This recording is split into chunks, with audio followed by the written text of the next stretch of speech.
Hi everyone, Michelle Fixit here. Today we are going to be trying a fix for a 2006 Chevy Trailblazer, also nicknamed T2 or the Dark Trailblazer. She is one of two Trailblazers that we have. And so after doing some repairs to her, because she is not like the 03 Trailblazer, which the 03 Trailblazers get a huge, horrible rap because they're supposed to be like so much less reliable than like the ones that came after them. But anyways, when I crank her up, this is the sound that I hear. Well, not even cranking her.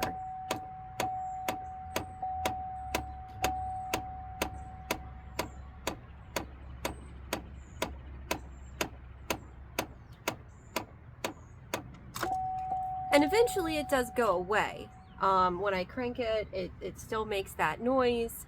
And so I was like, you've got to be kidding me. We just replaced the studs, we just replaced the lug nuts, we replaced the rotors and the calipers, and we're working on getting a new set of tires, which led to finding out that the studs were all messed up because of the whole situation.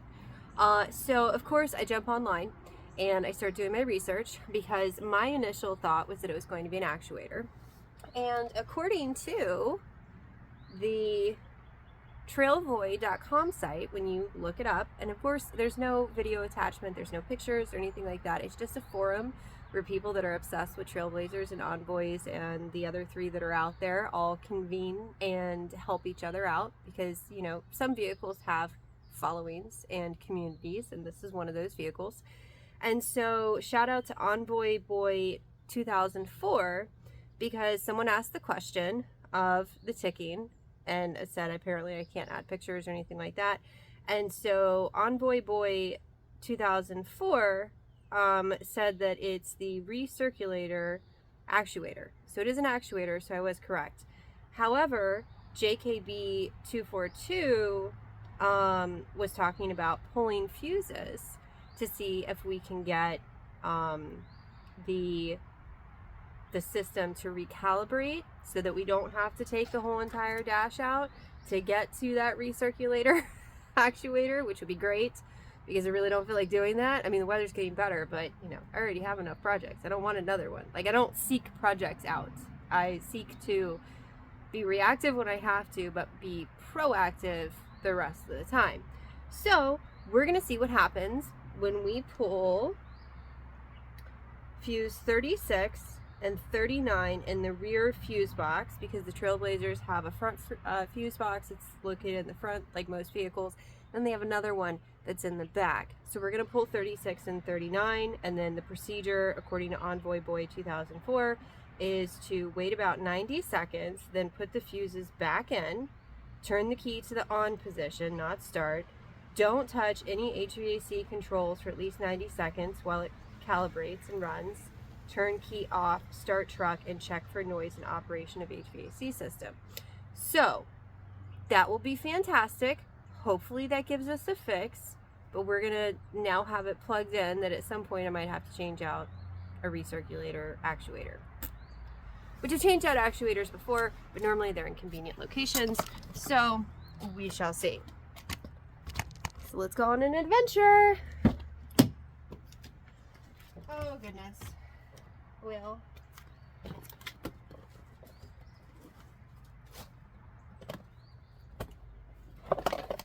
Seatbelt out for Parsi. And if you have children and your vehicle's not messy, good for you. So absolutely proud of you. But this vehicle gets messy, just like the other ones, because children like Cheerios and French fries and everything else. So we're going to fold this up nicely so that we can get to our problem area.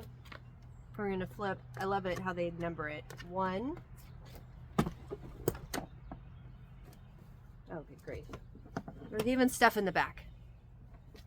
Okay. 1, and then 2.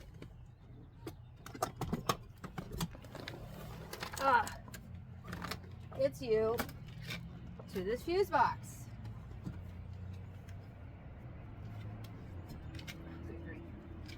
And this one is not the truck that I use, so I cleaned none of this mess. And this kind of stuff makes me mad, so I will tidy those up.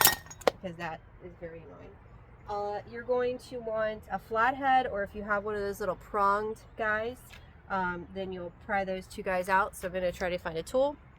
Hunting for tools is not a favorite pastime of mine, so I found a chisel and I'm going to try that.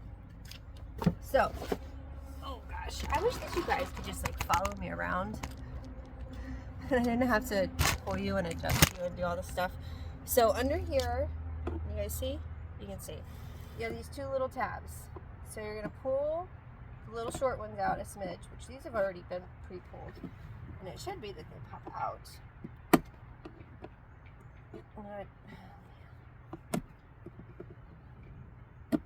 Perhaps needle nose pliers would have been a better choice. I'm going for needle nose pliers. Okay, needle nose pliers. I have pulled these things out before in my Trailblazer. It's just been a long time.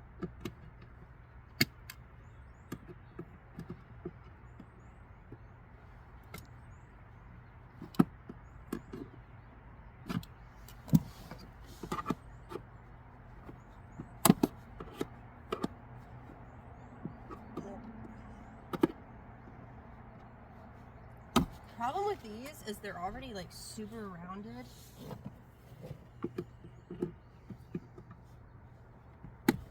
It's not like it's the best position anyways.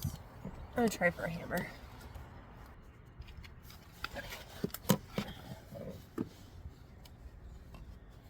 Ah, yes, a hammer for the win. So if you don't have fancy tools, you can use a hammer.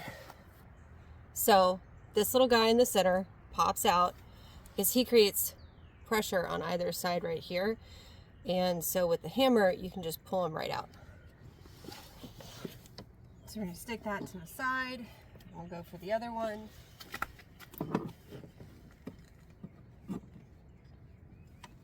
And of course the hammer will not fit. So we're going to fumble around with the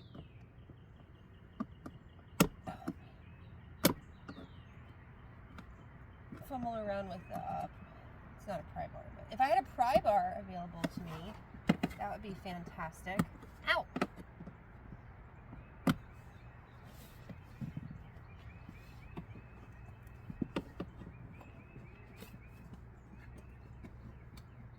Okay, maybe if I just... Okay, you can pull it and kick it over to the side. You see what I did? Trying to make it where you guys can see. So I just pulled it over, and then this black guy comes off right here. Bam. And then we're hunting for, I said 36 and 39. So on the upside down side, try to squish it, access to it, and get it to push out. No, that's not right. Alright, I'm going to pause you guys while I mess around with this. So with that one, I just kept kind of messing with it, and then I was able to eventually wedge my needle nose pliers into the side of the smaller guy. This guy. I'll show you guys. Well, not all the way. Yeah, and if you can grab it, it'll come out. But as I was getting a little bit of tension in there, then I was able to grab it and just pull. So set him to the side with his friend. Alright, and so on the rear part has all these guys. So 36, you're looking at the side numbers. 36 HVAC-B, and then 39 is HVAC-1. So we're going to pull 36 and 39 per our directions. And you just put it next to the...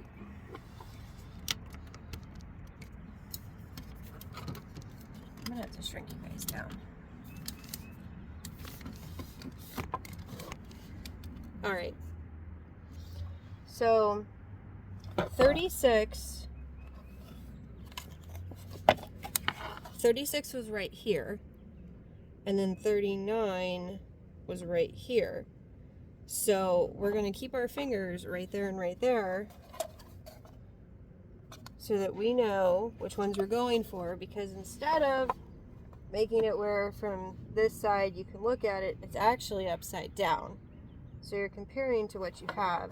And I'll pull you guys down so you can see. See, you guys do add time to my day. All right. So 36 right here is going to be, oh, there's no relay right here.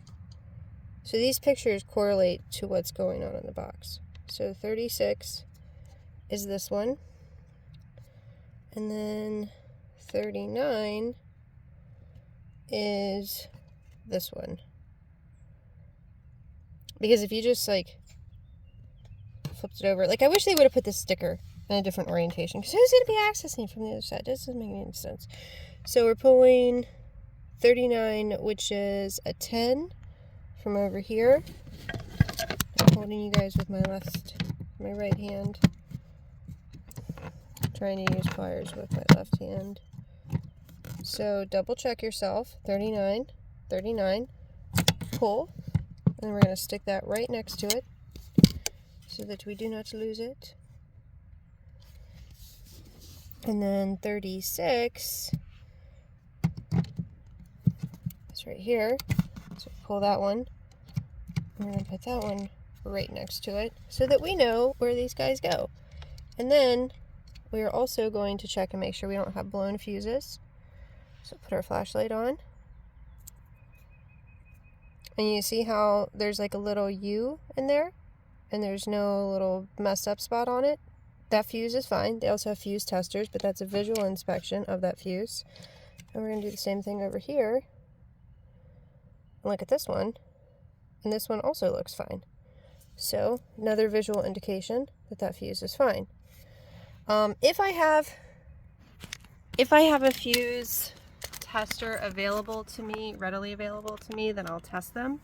I get the multi-pack of the fuses when I get fuses, so that I do have a fuse tester.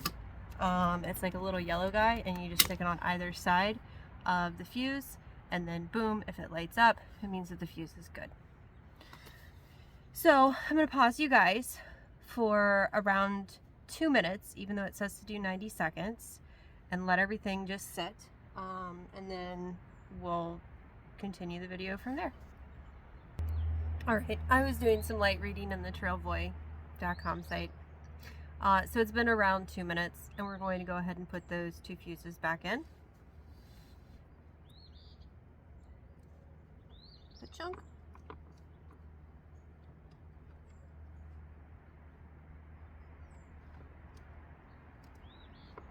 Chunk.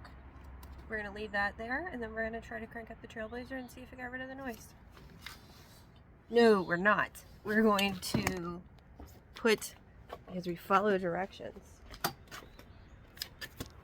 we're going to put it in the accessory position, not on. Bah. Accessory position, so just one click. We're not going to touch any AC stuff, and already it's gone, so that's exciting. So we're waiting like 90 seconds, so I'll pause you guys.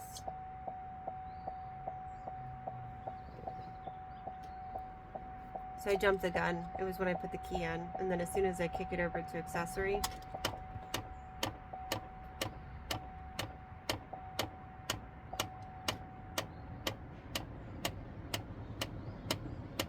it's still making the noise.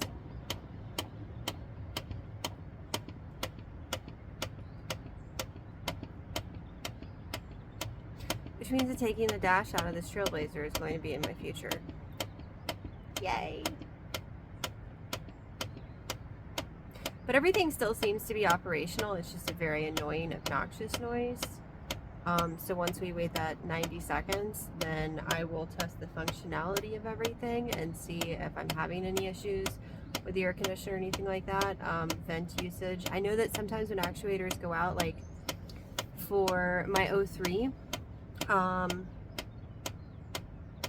probably like 08 or 09, one of my settings wouldn't work. So, and see, now it's gone.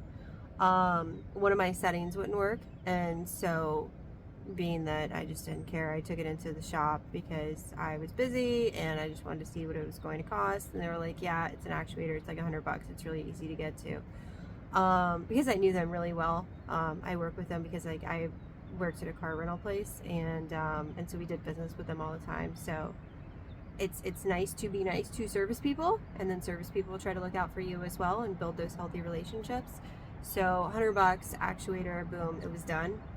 And considering also that it was in Hawaii and things are very expensive in Hawaii, I was very fortunate.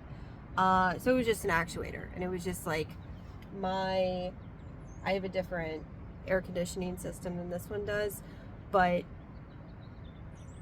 1 worked, 2 worked, 3 didn't work, and then 4, like the other ones worked, so it was like 3 went out, and it was just a little thing like that.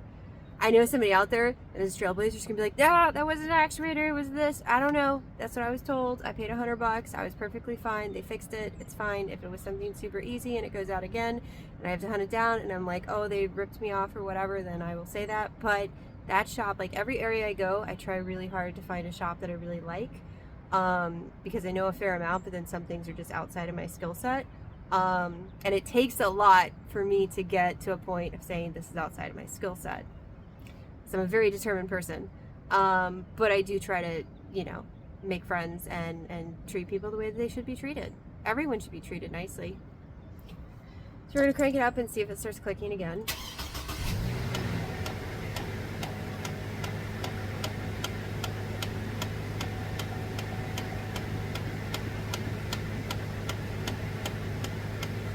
And we're going to play with the settings, which you guys can't really see too terribly well.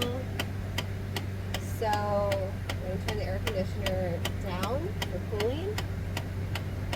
Still clicking. Down for cooling over here. Still clicking. Let's try heat. Turn it all the way up. I don't have knobs on mine. Mine's different.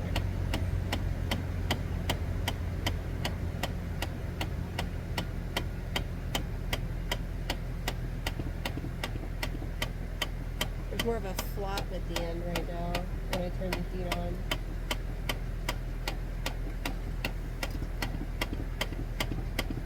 And that flop just started again when I turned this one up. And now it's off. And we're going to see if it has anything to do with the fan settings. So that's full blast heat. Well, full blast blower. Minimal blower. Auto, defrost, and then top vents, bottom vents. Oh, that's just telling you the temperature, I guess. Recirculation feature. Nothing turns on. Turn the circulator feature off. Cold air. Defrost. So now it's just defrosting. And then sucking in air. So it seems to be just a problem with initial startup. It doesn't appear, at least with this vehicle, to impact any of the functionality of the vehicle. So if you have this problem, try fuse, pulling fuse 36 and 39. Keep them out for 90 seconds.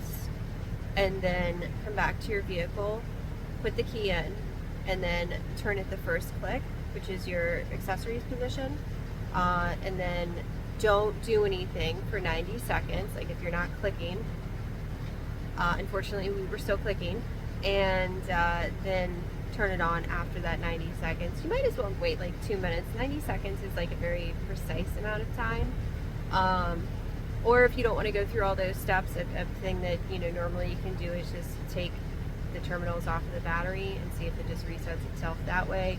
I had a fan clutch sound a long time ago, and then my engine, not my engine, but my fan for my Trailblazer was like revving really high, even though it didn't need to. And I took it to a friend of mine who had a shop, and I was like, it's doing this weird thing, because this was a long time ago. I was a lot less involved with my vehicles other than the CJ7. And we just unplugged the terminals, and then boom, it was fine.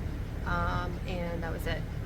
But if you have this noise, either you're going to have to deal with it and just have the same functionality, but if you start losing functionality, then, you know, feel free to fix it. Or you're going to have to take your whole dash out.